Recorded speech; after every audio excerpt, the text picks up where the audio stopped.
वास्तविक प्रार्थना का सच्चा स्वरूप। मानव मात्र शांति चाहता है, चिर शांति, पर वह शांति है कहाँ।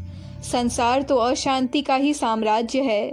शांति के भंडार तो वह केवल शांति पुंज सर्वेश्वर भगवान ही हैं। वे ही परम गति हैं और उनके पास पहुँचने के लिए सत्य हृदय की प्रार्थना ही पंख स्वरूप है। उनके अक्षय भंडार से ही सुख शांति की प्राप्ति होती है।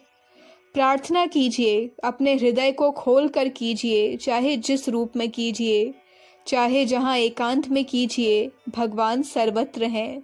वे तुरंत ही आपकी तुतली बोली को समझ लेंगे।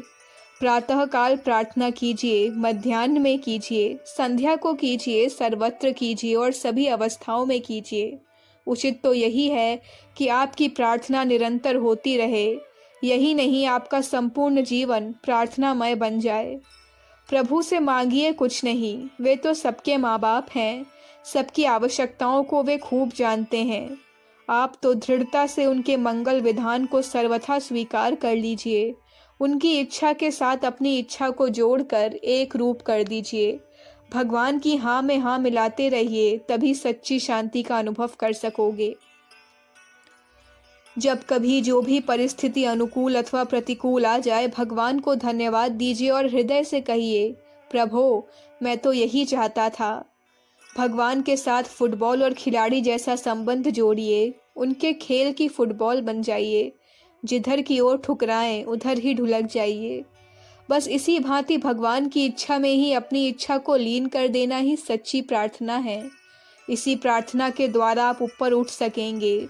प्रभु की प्राप्ति का यही सर्वोत्तम उपाय है। मामेक शरणम व्रजा। अपने स्वार्थ के लिए प्रार्थना करना उचित नहीं। हाँ, दूसरों के कल्याण के लिए प्रार्थना करना उत्तम है। इससे प्रभु प्रसन्न होते हैं। जहाँ भी सुविधा हो, एकांत में बैठकर मन को शिथिल कर एकाग्र कर दीजिए।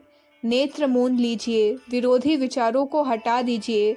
प्रार्थना पर अपने चित्त को बार बार लगाइए। ज्यों-ज्यों आपका संबंध परमात्मा के साथ अधिक अधिक जुड़ता जाएगा, त्यों-त्यों आपके रोम रोम में पवित्रता का संचार होता जाएगा। विश्वास संचित।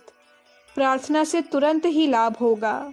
प्रार्थना सुंदर, श्रद्धा और विश्वास युक्त होनी चाहिए। प्रभु में प्रीति प्रतीत दोनों ही होनी चाहिए।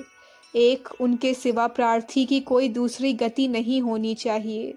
श्री गोस्वामी तुलसीदास जी ने कितना अच्छा कहा है कि सीतापति रघुनाथ जी तुम लगी मेरी दौर, जैसे काग जहाज को सूजत ठौर न और।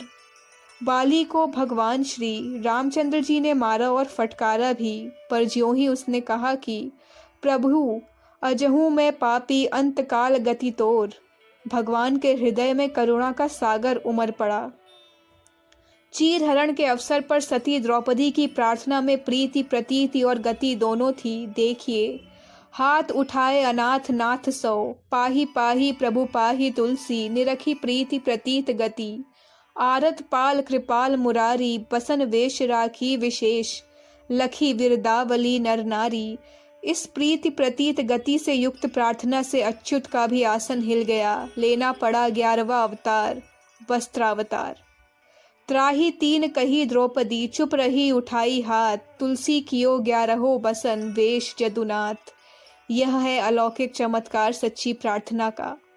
प्रार्थना रोगियों के लिए धन्वंतरी है, असहायों का सहारा, निर्बलों का बल, अनाथों का आश्रय, दाता माता पिता है। संसार में ऐसी कोई वस्तु नहीं जो प्रार्थना से प्राप्त न हो सके। पर सावधान, प्रभु से प्रार्थना करके फिर आसार संसार की मांग कर बैठना बहुत अनुचित है। उनके तो केवल एक ही मांग होनी चाहिए, वह यह है कि उनकी कृपा हमारे ऊपर सदा बनी रहे, उनके चरणाम्बुजों की दास्ता मिलती रहे। यह सारी शक्ति उन्हीं की दी हुई होने के कारण से उन्हीं की सेवा में सदा समर्पित रहे।